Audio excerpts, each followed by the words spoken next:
I understand why some people think we ought to repair the bullet holes in Parliament. I honestly do. I mean, one person tweeted me, I thought he raised a great point.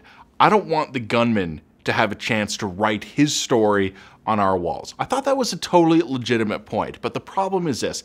It's not the gunman's story anymore.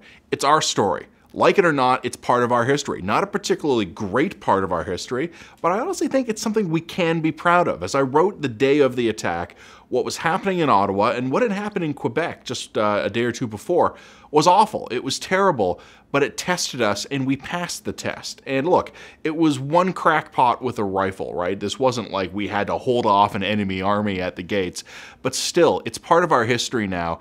And look, anyone who's ever tried to get kids interested in this sort of thing, 100 years from now, what do you think is going to be more interesting to the school kids touring Parliament? Oh, kids, this is where the Prime Minister sits, or hey, check this out, these are the bullet holes in the wall from that time someone stormed these buildings and the security put them down. It's not a happy thing, it's not a happy moment in our history, it's not a positive thing, but guess what? The most interesting parts of history is usually the dark stuff.